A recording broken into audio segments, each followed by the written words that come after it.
Welcome back to One Consciousness.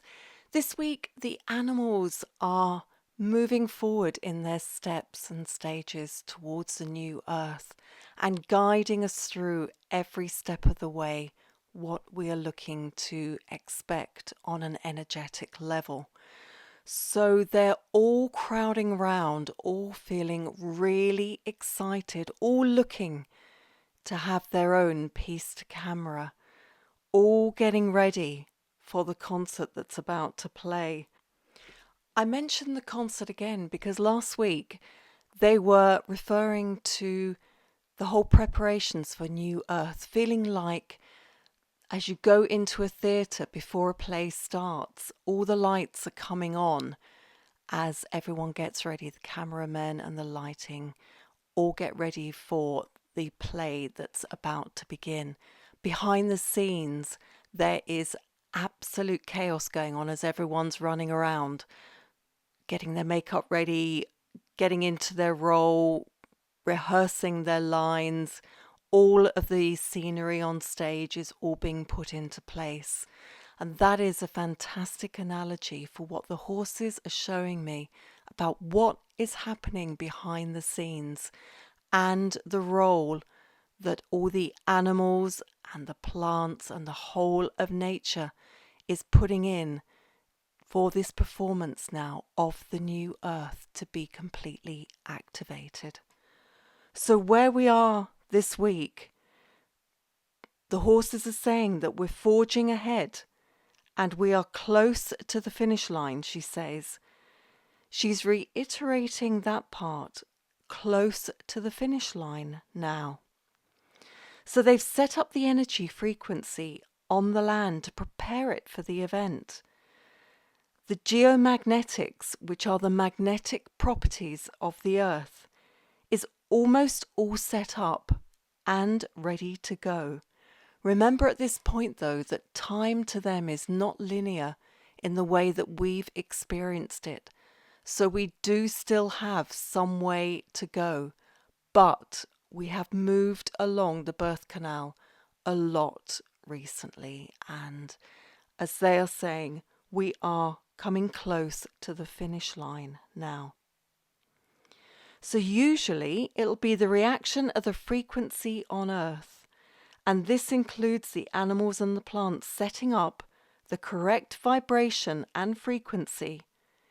And they are interlinking their fields, she says, signaling their preparedness for the impending shift.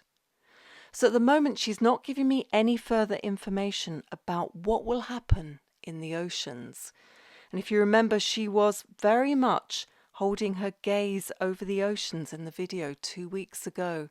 Something very significant will be implemented there, and it felt it would be implemented there first before the reaction takes place on the land.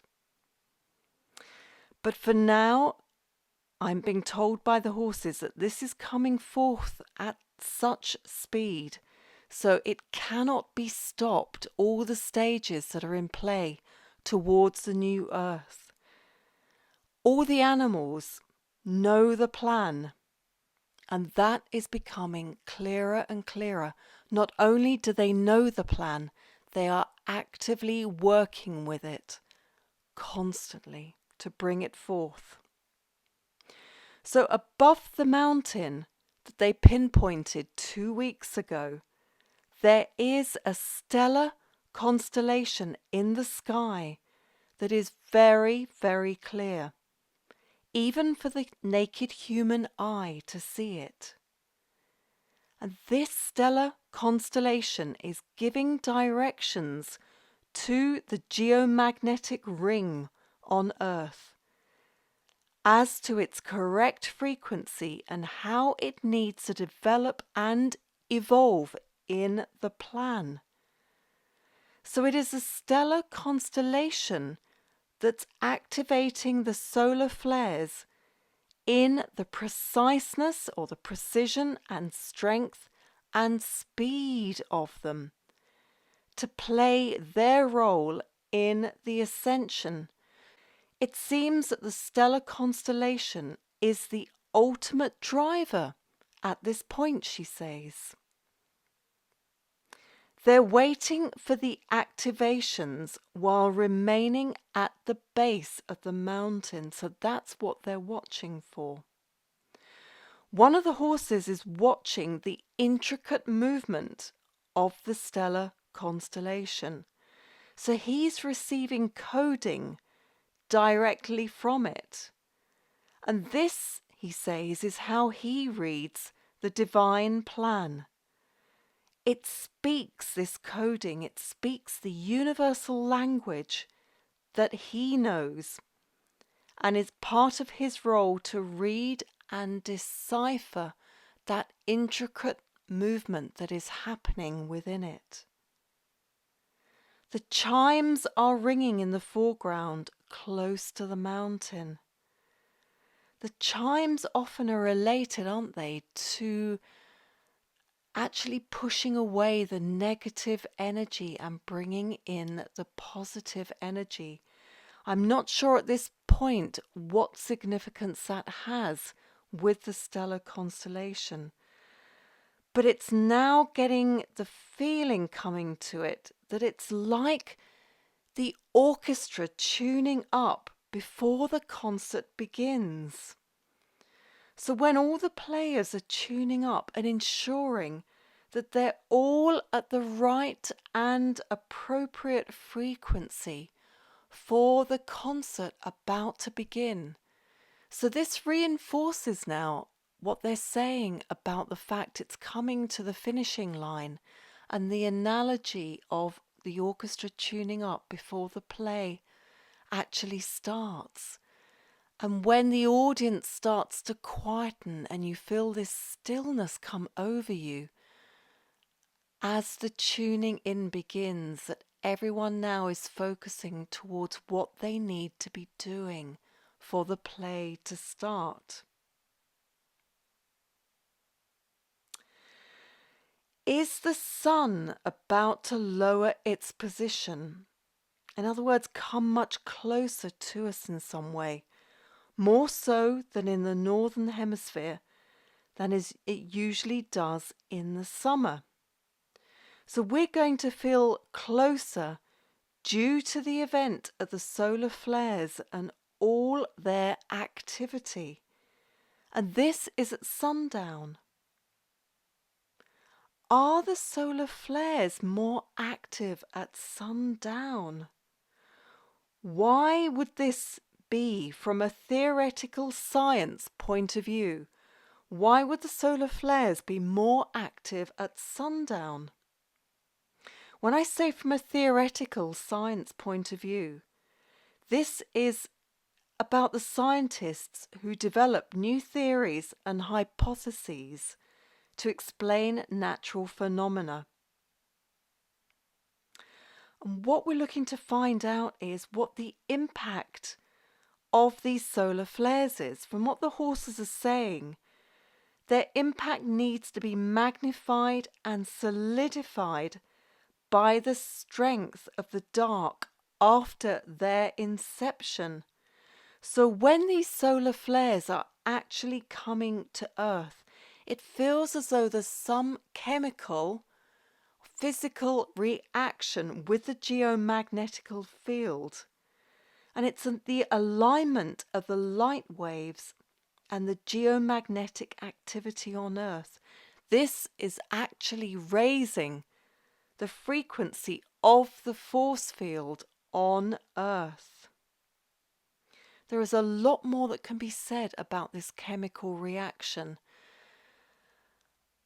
Something it feels as though it hasn't actually come to the scientific awareness at the moment of what actually is being activated in this time that the animals are pointing to. Whatever is happening though with this reaction, what she says is it's going to be ever more of a struggle for those humans who are not understanding what is going on right now and who are carrying on as though everything is normal. Everything, as so many of us know, in this transition to the new earth is anything but normal at this point. This is something which has never happened in our lifetimes and has never happened for 12,000, 24,000 years. Something absolutely extraordinary is taking place within these activations. So for those that feel that we're carrying on as normal, their bodies are trying to upgrade, and the universal energy will manifest in them as chaos, trying to exit their bodies. The energy of dawn will become so palpable to them as they try to keep calm through the ensuing chaos, she says, not realizing that the energy has to be released from their bodies in whatever way is necessary. This could feel like trapped, chaotic energy and maybe explosive in some cases.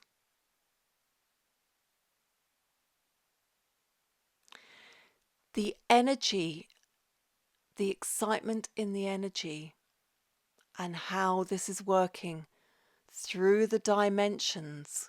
One of my horses is trying to show me now. She is spiraling and spiraling through from one dimension through into many, many others. The importance of the energetic vibration and frequency throughout these different stages of the dimensions somehow is bringing all the dimensions closer in together, so we can move maybe more smoothly now through these dimensions. She's working with the frequencies between them and intermingling those here on Earth. The energy work they are doing is something I have never experienced with them before. The intensity now of the work and the activations through these frequencies and dimensions. For the moment, I'm going to leave her as her work continues, and I'm sure that she will explain more about what she is doing at a later date. For now, I will leave you with that until we touch in with the animals again and find out the latest from them about the steps and stages of the activations into the new earth. If you've enjoyed this video, then please do like, share and subscribe. We'd really, really appreciate it.